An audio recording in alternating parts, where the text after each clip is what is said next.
Hello बच्चों, let us read the question.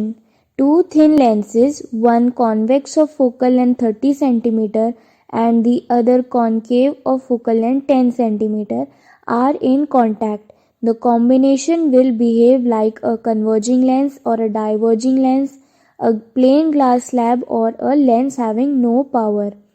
तो इस क्वेश्चन में हमसे बोला है कि हमें दो थिन लेंसेज गिवन है. एक है कॉन्वेक्स लेंस जिसकी फोकल लेंथ 30 सेंटीमीटर है और दूसरा है कॉन्केव लेंस जिसकी फोकल लेंथ 10 सेंटीमीटर है.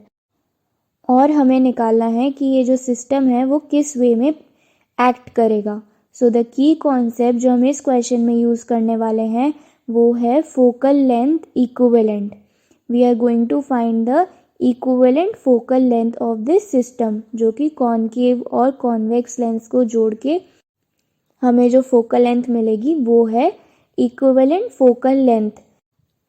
तो जो हमारे दो लेंसेज जो कांटेक्ट में है उनकी equivalent focal length will be equal to 1/f is equal to 1/f1 plus 1/f2. f1 है हमारी focal length of convex lens और f2 है focal length of concave lens. तो f1 जो है वो कॉन्वेक्स लेंस के लिए इक्वल है 30 सेंटीमीटर के और f2 यानी कि focal length for concave lens क्या हो जाएगी, वो है 10 सेंटीमीटर. बट कॉन्केव लेंस के लिए हम फोकल लेंथ -10 सेंटीमीटर कंसिडर करते हैं. तो ये हो गई हमारे पास f1 और f2 की वैल्यूज़. तो अब हम इसको फॉर्मूला में पुट करेंगे तो 1/f will be equal to 30 plus 1/-10.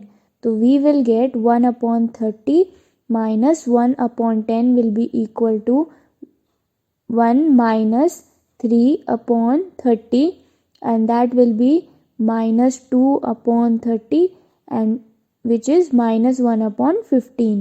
तो जो फोकल लेंथ है वो इक्वल हो जाएगी -15 सेंटीमीटर के.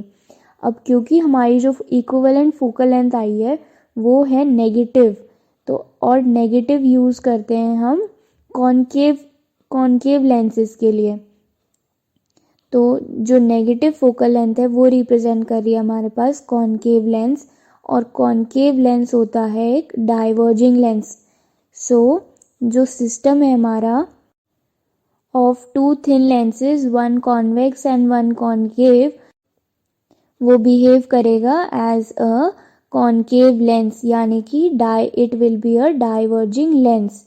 तो जो ऑप्शंस में गिवन है option number B, it will act as a diverging lens. That is the correct answer. Option B is the correct answer. I hope you understood it well. Best of luck.